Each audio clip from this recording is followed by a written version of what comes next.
The ML Sports Platter is back with you all over the major platforms. Download, subscribe, rate, and review. And you could subscribe to the YouTube page as well at ML Sports Platter. We're brought to you by Batavia Downs Gaming and Western OTB.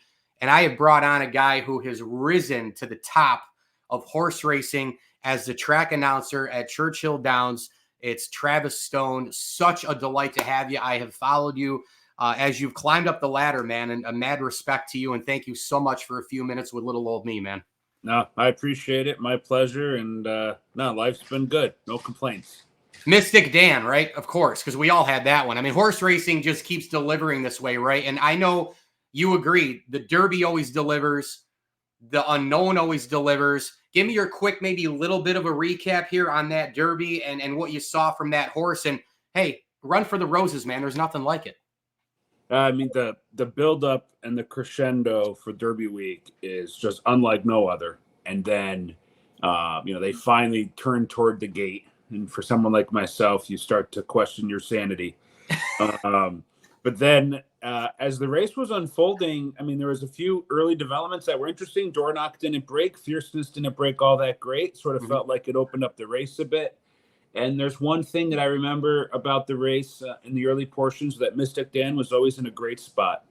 And then on the far turn, just things started to unravel. There was about 5 or 6 horses making big moves. And Brian Hernandez Jr., who rides in Kentucky in the summer, spring, summer, and fall, and then goes to New Orleans in the winter, is a rider I've watched every year I've been here. He, until this weekend, in my opinion, was the most underrated rider in the world. And he cut the corner and snuck through and created some space for himself and his horse. And they turned for home, and that was it. He held on. It was awesome. And like you said, the Derby always delivers. I don't know what it is about it. I guess it's the build up, the hype, whatever. But then you have to have the horse race that comes with it. And we had one. I went with 6 of my closest dudes for my bachelor party 8 years ago. We made it back. We're all alive still. And Nyquist won it. And that was a great thing. And I'm not lying to you. I mean, I think when you walk into places, the Derby, or you're at Oak Hill, or you're at a place called Saratoga, which I'll get to in a second, Lambeau Field, Wrigley Field, the old Yankee Stadium, there's certain places you walk in and you do feel different, right? I mean, you feel different as a sports fan or as a media guy, a track announcer, whatever it might be. You feel different. I'm sure even every time you walk into that place, it doesn't get old, and something in your body feels that you're there and not somewhere else, right? Yeah. I hard to describe too. They redid the paddock over the last 2 years, and the twin spires are even more prominent and on display than ever before, at least, during the, modernization of Churchill. And it's awesome. And the only way I can really relate to it, or like maybe convey it, is, I've been lucky to call races in a lot of spots, and somebody will say, yeah, where do you call races? I call here, I call there, whatever. And it's always just sort of, oh, that's cool. But when you say I call races at Churchill Downs, everybody's eyebrows go up. It is, they call themselves the world's most legendary racetrack. And I can see why now. I used to think that was a little bit aggressive. I was like, yeah, who are you? I mean, come on. But no, it means something. It really does. It's the Super Bowl, Kentucky Derby, Masters, Daytona 500. It's those events in American sports that are way up here. And even though, the sport's in trouble, and I still think it's great. We still have the people we have, and we got to get the others back. But, for decades on end, our country has its popularity ranks of its sports, and that's fine. But one thing, whether horse racing 20s, 30s, 40s, 50s, 60s, 70s being way up here, a little bit down, even if it's a little bit down, the Derby stays. That's the thing. The Derby's always staying at the top because it is the Super Bowl of horse racing. Travis, I'll just quick point. I mean, the more people watch this Kentucky Derby than any Derby since 1989. I saw that. And it absolutely shattered the handle records. So more money was bet on this Derby, more than $300 million for the week than any other Derby. So that racing has things it needs to figure out, but racing has appeal still, which is good.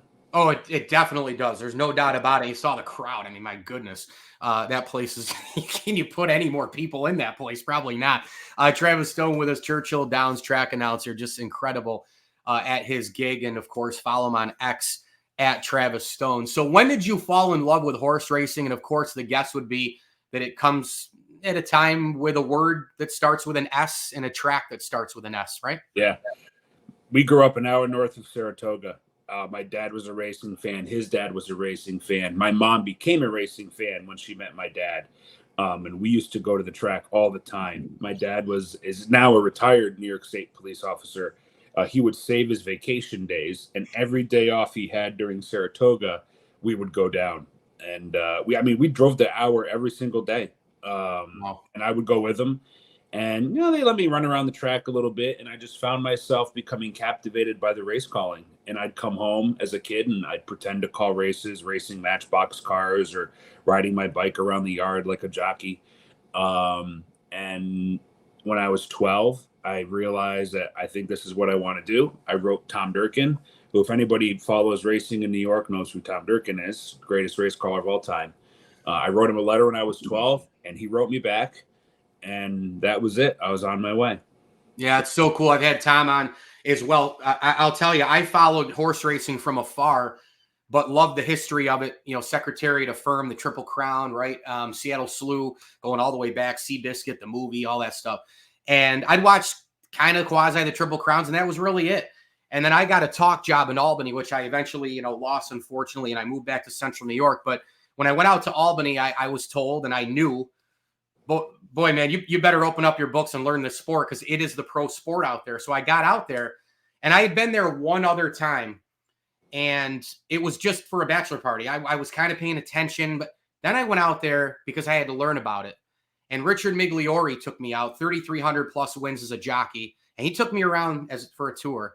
And I just stopped and said, oh my God, this is what this place is all about. They were right. And I lost it. Jockeys, speaking Spanish with a lot of the folks in the barn area, the trainers and the groomers, and the beauty and the place and all of it. And I said, I am in, man. And I went to all the Travers. I went back to it even when I lost my gig. I saw American Pharoah there. I saw Arrowgate win there. I saw a ton of the stakes meets. What a place. And so it leads me to Churchill Downs, Saratoga. How are they similar? How are they different? Churchill Downs is built for the Derby, so it is a monstrosity now. But it still has traditional appeal and charm. Saratoga hasn't really changed from a plant perspective. It's still Saratoga. It's still old school, open air, From a racing perspective, Kentucky racing has really come a long way over the past 5 to 10 years. But Saratoga still gets some of the best horses from Kentucky to go up there. So Saratoga, all in all, has a little bit, quote, better racing. But Kentucky is rapidly closing in on that. They're each, I don't have kids, but I probably would think it'd be like having kids where you love them all the same, but you love them all differently, it's just a different way that you love each of them. Saratoga will always hold a special place in my heart because that's where I fell in love with the game. And my parents still go there all the time. I summer up there. My girlfriend and I are going up again this summer, so we'll be there. But man, I don't know. Churchill and Kentucky has really grown on me. It's a great place to live. The people here are awesome. And every bar, restaurant you go into, racing's on TV. It's in the blood here. If the Wildcats or the Cardinals aren't playing basketball, it's racing for sure. Yeah. No, let me see if I can figure this out. Saratoga and Churchill Downs. What do you think? Yeah, there you go. Exactly. Yep. In closing, if I gave you 5 horses to run all time that you could call in a race, who are you putting in there? You can pick jockeys too, but if you have 5, I imagine one's on my back wall. That's American Pharoah, and Secretariat's probably there too. Yeah, I called Pharoah when he won the Derby. That was my first Derby. Amazing, pretty good first one. Yeah, no, it was awesome. I'll give you some. So Cigar was a horse that got me into the game back in the 90s. Yeah, my first Breeders' Cup I went to with my family. I watched him win the Classic. He's won. I never called Zenyatta. She would have been fun to call. She just had such a great running style that would have lent itself to some pretty wild race calling lines.